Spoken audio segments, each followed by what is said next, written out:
ციფრული მოწყობილობებისგან განტვირთვის მნიშვნელობა, როგორ დავასვენოთ გონება, სწორედ ამ თემაზე გვექნება საუბარი ფსიქოლოგთან, ქალბატონი მარინა გაჭარავა, ფსიქოლოგი შემოგვიერთდა. მოგესალმებით, ქალბატონი მარინა, მადლობა ჩვენთან მობრძანებისთვის. მოგესალმებით. საინტერესო თემა არის აქტუალური, როგორ დავასვენოთ გონება გაჯეტებისგან და რას იწვევს ეს პრობლემა ზოგადად ამ საკითხებზე გვინდა რომ ვისაუბროთ. მოგესალმებით. ეს მართლა ძალიან მნიშვნელოვანი თემაა, მით უფრო დღეს, როდესაც ჩვენ ხელოვნური ინტელექტის ეპოქაში შევედით და იმდენად გაციფრულებულია ყველაფერი, რომ ალბათ ძალიან მალე ბევრი პროფესია დაიკარგება და დაკარგავს ამ მნიშვნელობას, ეს არის ჩვენი რეალობა. ამასთან ბრძოლა შეუძლებელია და შეიძლება ითქვას, რომ წაგებულია, თუ ესე დავარქმევთ ბრძოლას, იმიტომ რასაც ებრძვი მას აძლიერებ.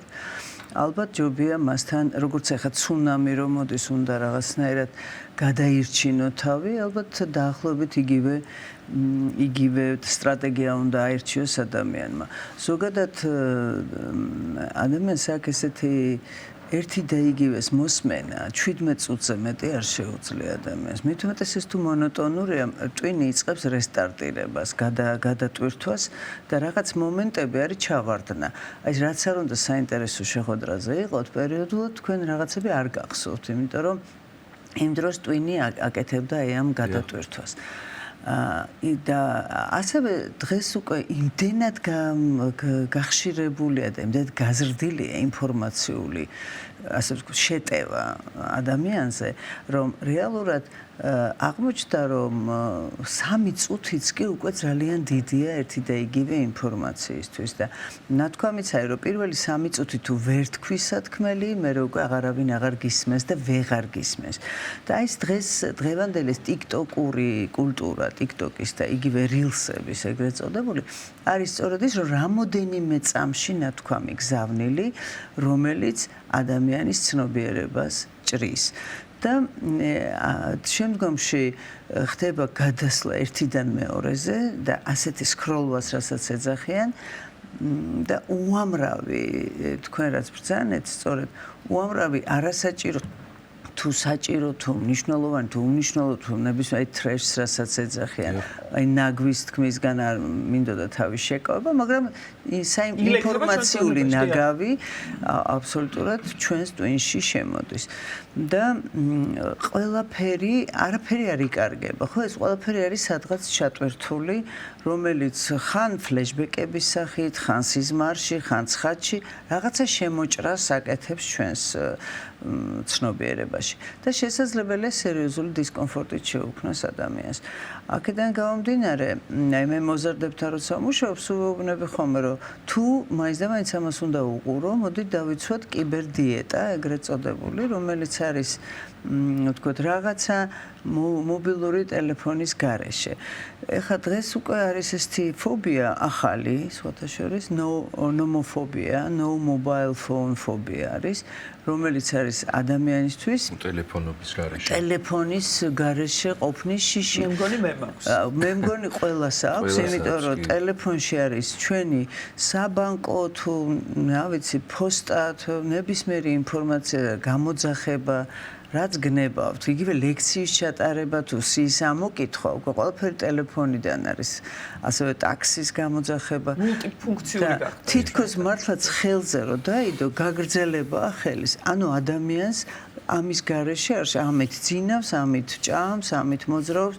აი ქუჩაში გადასასვლელზე ბევრჯერ მინახავს, რომ ამას უყურებს და ისე გადადის. ანუ არაშუქ ნიშანს, არამედ ვერ წყდება ინფორმაციას. ეს ინფორმაცია ხა რამდენად სასარგებლოა და უსარგებლოა, ეს კიდე ცალკე თემაა, მაგრამ მაგას ვამბობ, რომ უნდა გავაკეთოთ ისე, რომ ჩვენ აი თავისუფალი დრო ავიღოთ კიბერდიეტა, რასაც ქვია. შეიძლება ეს იყოს ხანდახან 1 საათი, შეიძლება ეს იყოს 2 საათი, რომ მთლიანად უარი ვთქვათ ტელეფონზე.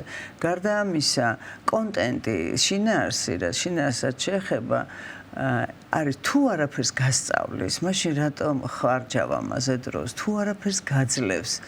ან უნდა ვთქვათ ეს იყოს ისეთი რამე, რაც ხანდახან მიხუმრია, რომ კვერცხის შეწვა მაინც ხო უნდა გასწავლოს იმ რაღაცას რამოდენიმე წამიანმა ვთქვათ შინაარსმა რომელიც საკმაოდ ეფექტური გამოდგა და ის როგორც შეიძლება დადებითად უარყოფითად იხმაროს ადამიანმა მომხმარებელმაც და მისმა გამომშვებმაც ასევე შეიძლება უარყოფითადაც. ანუ ვინ რას ჩადებს ამაში, ხო? ეხლა უკიდურესი უაზრობიდან, აბსურდიდან დაწყებული რაიმე სერიოზული შეიძლება რაღაცა ღვთივსულიერიც კი რაღაცა ისეთი ჩადო, რაც ადამიანისთვის იქნება ძალიან მნიშვნელოვანი. ჩვენ ვიწყებთ ალბათ აი როგორც ნებისმიერ ქცევა სჭირდება ნებელობითი კონტროლი და ნებელობითი ანუ ნებისყოფის გამომუშავება აქ მით უმეტეს. საჭირო, იმიტომ რომ რამოდენიმე მოდალობა ერთად არის ჩართული. ჩვენ ვხედავთ, ჩვენ გვესმის და ჩვენ შეხება თაჩინგი ეგრეთ წოდებული გვაქვს ამ მოწყობილობასთან. ანუ ერთდროულად სამი მოდალობა არის ჩართული: კინესთეტიკური, ვიზუალური და აუდიალური. ახლა მეტი მოდალობა არც გვაქვს, მოყნოსვა და გემოვნებად შედის კინესთეტიკაში, რა თქმა უნდა, მაგრამ აი შეხება. ეს სამივე ერთად იწვევს მთლიანად მასთან მიჯაჭვას. საერთოდ აი დამახსოვრებისთვის საუკეთესო საშუალებაა, რომ აიღო კალამი, აიღო ფურცელი, დაწერო, ჩაიწერო, ანუ ხედავდე, თან დაბალ ხმაზე გაიმეორო, თან აუდიალური ინფორმაცია მოვიდეს, თან ესე იგი კინესთეტიკური ეს არის ძალიან მნიშვნელოვანი, რომ ყველაფერი ერთად მუშაობს, ხო? რაც ხდება ტელეფონის გამოყენების შემთხვევაში. რაც ხდება ტელეფონის გამოყენების შემთხვევაში, რომ იწევს მასთან მიჯაჭვულობას. მერე იქ გამოყენებული ფერები, იქ გამოყენებული ხმა, რომელიც მას ადევს, მუსიკა იქნება ეს და მაგალითად იაპონიაში მოხდა ესეთი ერთი დაახლოებით 10 წლის წინ და მას მერეც ალბათ ხშირად მსგავსი რამე ხდება, რომ ათეულობით ბავშვი მოხდა საავადმყოფოში ფსიქიკური რაღაც აშლილობის სხვადასხვა ნიშნებით, შიშებით და ასე შემდეგ. და გამოიკულიეს, რომ ეს ერთ-ერთმა მულტფილმმა, მაშინდელმა ერთ-ერთმა ძალიან ესეთი რაღაც სერიალივით იყო ეს მულტფილმი, გამოიწვია ბავშვებში, იმიტომ რომ ისეთი ბგერის და ისეთი ფერების ერთობლიობა კომბინაცია იყო, რომელმაც გამოიწვია ბავშვებში შიში. ჩვენს არაცნობიერს არ აქვს ეგრეთ წოდებული სელფი, მას არ აქვს დროისა და სივრცის შეგრძნება. აი შესაძლებელია მულტფილმში ნანახი, ფილმში ნანახი, თქვენი მოყოლილი თვითონ ჩემი ნანახი ეს ყველაფერი ერთმანეთში იყოს ისე არეული რომ ადამიანს შეიძლება დაავიწყდეს ეს თქვენ მომიყევით თუ მე ვნახე ეს მე მულტფილმში ვნახე თუ რეალობა და სიზმარში მოვიდეს ის რაღაცა მონსტრი მაგალითად იგივე რაღაც ცოტათი სომნაბულური ძილის დროს ან რაღაც ისეთ მდგომარეობაში როდესაც ადამიანი ძილისკენ მიდის უცბად შეკრთომები გამოიწვიოს ანუ რაღაცა გარკვეული ტიპის ზემოქმედებას ახდენს ჩვენი ფსიქიკის და ჩვენი ტვინი ბოლომდე შესწავლილი შეუძლებელია რა თქმა უნდა არ გვაქვს და მისი შესაძლებლობები იმიტომ რომ ჩვენ თუ წარმოვიდგენთ აი ელემენტარულად რომ წარმოვიდგინოთ რომ აისბერგის წვერია ის ასასთანაც ჩვენ გვაქვს შეხება და იქ შლეიფად მოყვება წარმოუდგენელი ინფორმაცია ზერთ ამბობენ მეცნიერები რომ 7 თაობა ანუ დედისგან და მამისგან ეს როგორც შლეიფად მოყვება მათი ინფორმაცია ეხლა ეს ინფორმაცია რომელიც არის ჩაწერილი და კოდირებულია ჩვენში როდის რა დატრიგერდება როდის რა მანიფესტირდება ესეც არ ვიცით ამიტომ თვითეკოლოგიური დამოკიდებულება არის ძალიან მნიშვნელოვანი ანუ საკუთარი თავისადმი კიბერჰიგიენის დაცვა ნებისმიერი ჰიგიენა არის საჭირო საერთოდ როგორც ყველაფერს არ ვჭამთ ისევე ყველაფერს არ უნდა უყუროთ ყველაფერი არ უნდა მოვისმინოთ და ყველაფერს არ უნდა შევეხოთ ხო იმიტომ რომ მათში არის ძალიან შეიძლება იყოს ძალიან ბევრი საფრთხე და მესმის რომ თქვათ ახალგაზრდა არის ძალიან ცნობის მოყვარე შთაგონებადი მისთვის თქვათ ნებისმიერი სიახლე არის ძალიან მნიშვნელოვანი და თან მას არ ეშინია რაც მთავარია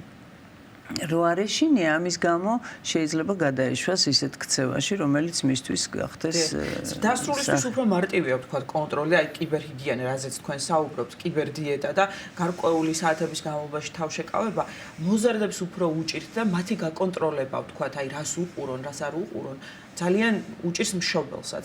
მით უფრო რომ თვითონ აძლევს ცუდ მაგალითს დილიდან საღამომდე შეიძლება გაჯეტთან იყოს და ტელეფონს სკროლავდეს და სხვა სოციალურ ქსელს. აი აქ რა თქვათ რას გვირჩევთ, როგორ მოვიქცეთ და როგორ დავაცვევინოთ ჩვენ შვილებს კიბერდიეტა, როგორ დავეხმაროთ ამაში. იცით არასრულწლოვნები მთლიანად მშობლების პასუხისგებლობაა. მთლიანად შეიძლება ითქვას და საერთოდ სკოლის, სახელმწიფოს არასრულწლოვანი სანამ არის ადამიანი, იმას პასუხისგებაშიც მგონი არ შეიძლება. ნუ ყოველ შემთხვევაში 14 წლამდე მაინც არსებობს გარკვეული ასაკი. შესაბამისად, მთლიანად მშობლის პასუხისგებლობა, როგორ დაუგეგმავს ის მას დღეს, რამდენად დატვირთული ექნება ის დღე, არც ის ვარ გაიცით, რომ წაართვა და დასაჯოა მით, იმიტომ რომ მაშინ საოცარ ფრუსტრაციას იწვევ, ბრას და შეიძლება ამ აგრესიამ საკუთარი თავისკენ შეიბრუნოს და self-harm-ი დღეს საკმაოდ გავრცელებულია, თვითდაზიანება და ასე შემდეგ. ბავშვმა მოზარდმა დაიწყოს. ამიტომ მასთან მუდმივი შეთანხმებაა საჭირო, მუდმივი მეგობრობა, რაღაცა კონტრაქტული ურთიერთობა, რომ რაღაცა მოყვება და მოდი ერთად, მეც შენთან ერთად ამის გარეშე ვიცხოვრებ. აი, ერთხელ ერთმა მოზარდმა მითხრა, რომ როდესაც მეცადინეობაში მოვჩებიო, მშობლებიო მაიძულებენ, რომ დავждე მათთან ერთად ტელევიზორთან და ორივე ზისო იმაშიო, რა ქვია, მობილურშიო, ტელევიზორი არის უაზროდ ჩართულიო და მე მობილური წართმეული მაქვს. უყურებ ტელევიზორს, რომელიც არ მაინტერესებსო და არანაირი კონტაქტი არ მაქვს. ანუ თუ არ ეკონტაქტე, არ ისაუბრე, არ ალბათ დაბადების დღეებიც უკვე მსგავსია, რომ ადამიანები ერთმანეთს წერენ, ან ერთმანეთს რომ მიწერონ იქვე, არ გადასახოს. ამ რეალობაში ვართ. ახლა ამასთან ბრძოლა, ჩემი აზრით, იმ თავითვე წაგებულია. რაღაცნაირად უნდა მოხდეს ამისი კარგად გამოყენება.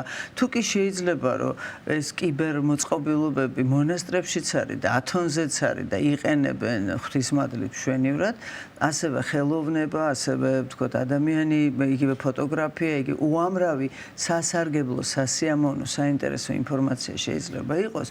აი ეგრეთ წოდებულ ბჭყალებში ნაგავთან ერთად. ეს ამის გაფილტრა ხო არის შესაძლებელი. ერთად გააზრება, ერთად ყურება, რომ აი ეს გემოვნება თუ არ ჩამოუყალიბდა მოზარდს, მან ხო არ იცის რა არის, რა არის. ხელოვნების ნიმუშები შეიძლება პირდაპირ აბსტრაქცია რო ასწავლო, ის ხო ვერასოდეს ვერ გაიგებს, შეიძლება ვერ გაიგოს რა არის კლასიკა. აი კლასიკაზე გაზრდილი, მაღალ გემოვნებაზე, კარგ მუსიკაზე, გემოვნებიან ლიტერატურაზე. უნდა ვეცადოთ, რომ ეს მივაწოდოთ ამ ბავშვებს. ალბათ კარგი იქნება, რომ არსებობდეს რაღაც ესეთი კლუბები ან ახალგაზრდებისთვის და მოზარდებისთვის ისეთი თავშეყრის ადგილები, სადაც ისაუბრებენ ლიტერატურაზე, ხელოვნებაზე. თუნდაც კვირაში 1 და 2 საათიც კი თავის საქმეს გააკეთებს, იმიტომ რომ დააინტერესებს. ამით დააინტერესო ძალიან რთულია, ხო, აქამდე მიიყვანო ადამიანი. რთულია უკვე რაღაც მომენტის მერე, თუ ეს თავიდანვე არ არის ჩადებული. არსებობს სპორტი, არსებობს სუფთა ჰაერის სეირნობა. როცა მშობელის არმაცია, მაშინ. იგივე ვთქვათ, ქალაქგარეთ გასვლა, რიტუალებს აქვს ძალიან დიდი მნიშვნელობა საერთოდ ოჯახში, აი ამ დუღაბისთვის, რასაც ქვია ოჯახური ურთიერთობები, იმიტომ რომ ადრე იყო კერია და კერიის გარშემო იკრიბებოდნენ და ამერიკაში ერთ-ერთი კვლევა არის ესეთი გაკეთებული, რომ ოჯახების ნგრევის თუ არ ნგრევის ერთ-ერთი ინდიკატორი არის ერთად სადილი და ერთად სადილის კეთება. დღეს ესეც ხო ის არის აჩქარებულია, გამოძახება, ყველა სხვადასხვა დროს ჭამს, სხვადასხვა დროს გარბის მორბის და საერთოდ აღარ არის ადამიანური ურთიერთობები და კონტაქტები და ეს ხომ უფროსების პასუხისგებლობაა და არა მოზარდების და არა ბავშვების და თუნდაც ახალგაზრდების და აი ბევრი გასვლა ბუნებაში, კარვებით, რა ვიცი, რითიც გნებავთ, რესტავრაციები, ამდენი ძეგლია, რომელსაც სულ ხარ შეიძლება ეძახო რაღაც ინსტიტუციას რატო არ ფსარაკეთებ, აი რაღაც რომ მოხდეს ესეთი, რომ იქ საზოგადოებრივი მოძრაობები რომ აღვადგინოთ, გავაკეთოთ, გავასუფთავოთ, რაღაც ესეთი დღეები, რომ მეტი კონტაქტი ცხოველებთან, მცენარეებთან, ბუნებასთან იგივე ხა თქვით სარწმუნოებრივი თვალსაზრისით კიდე ვინც ეკლესიურია მისთვის ეს შაბათი და კვირა კიდე სხვა დატვირთვას იღებს იგივე ამ ბავშვებისთვის თუნდაც ეს იყოს არა ჩვეულ იმ ტაძარში სადაც დადიან არამედ თქვათ მცხეთაში ან სადმე ისეთ ადგილას მოლოცვითი ხასიათი პილიგრიმული ხასიათი რომ მიეცეს რომ ეს არასდროს იმას აღარ დაავიწყდება როდესაც თქვათ თვეში ერთხელ თუნდაც სადღაც ოჯახთან ერთად გავამერეთ კარგად ისაუბრებენ, ითამაშებენ, გაერთობიან. რაღაცა მოკეთ მეტი ადამიანური ურთიერთობები და რაღაცნაირად ხანდახან მიფიქრია რომ ალბათ რაც მეტი დაუბრუნდებით მიწას, ყვავილებს, რაღაც სოფლის მეურნეობას მით უკეთესი იქნება ჩვენთვისაც და ერთმანეთთან ურთიერთობისთვის. დიდ ენერგიას მივიღებთ, ხო? ძალიან დიდ სასიცოცხლო ვიტალისტურ ენერგიას. აი, ოჯახურ ურთიერთობებზე ვსაუბრობდით მოძღვართან და რაღაცნაირად თითქოს გადაება თემა და თქვენ საუბრობდით იმაზე რა ადუღაბებს რეალურად ოჯახს და რა გაცილებს ამ საფრთხეს, ხო? სწორედ ეს ურთიერთობები, ჯანსაღი ურთიერთობები და აი რაღაცნაირად რომ შევაჯამოთ ჩვენი საუბარი, გარდა იმისა, რომ თქვათ გონების დაბინძურებას, ტვინის უპოვებას, თქვათ ამ ტერმინს ისევ გამოვიყენებ, იწვევს აი ეს დარეშინაარსის გაცნობა ინტერნეტში, ფსიქოემოციურ დონეზე, თქვათ აი ფიზიკურ დონეზეც თუ გვაყენებს ზიანს.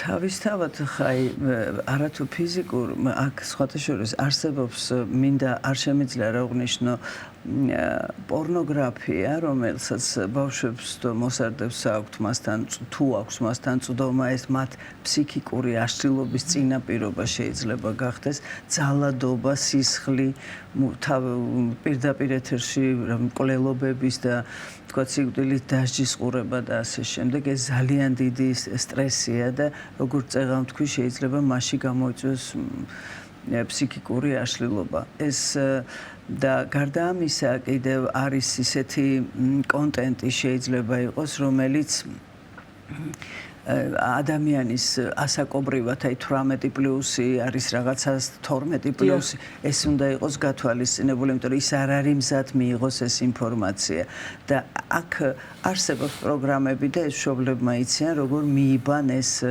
ადამიანები მიიბას ეს ბავშვის მობილური თავის მობილურთან და ნახოს რას უყურებს ის ეს არ არის შეურაცხყოფა ეს არის პასუხისგებლობის აღება არასრულწლოვნებზე ეს არ არის მის საქმეში ჩარევა ეს არის მისი მოფრთხილება და ესეც უნდა აუხსნათ ჩვენ შვილებს რომ მე ვარ ვალდებული ღვთის წინაშე შენი ჯანმრთელობა არის ჩემზე დამოკიდებული ფსიქოფიზიკური და რაც შეეხება სომატურს პირდაპირ გადადის საერთოდ ფსიქიკა და ფიზიკა ხო ერთი ადამიანია ჰოლისტურად ჩვენ ხო არა ვართ ჯამი ფიქრების ემოციების ხელების ფეხების და ცხვირის ეს ყველაფერი არის ადამიანი და ნებისმიერი აზრი ნებისმიერი განზრახვა ფიქრი ეს არის ენერგია რომელიც როგორც გაცემა ხდება მისი ისევე მისი მობრუნება არაფრით არ შემიძლია თქვა დღეს ამ ამდენი ბილწიტყვაობის პირობებში როგორ შეიძლება ამან დააზიანოს ადამიანი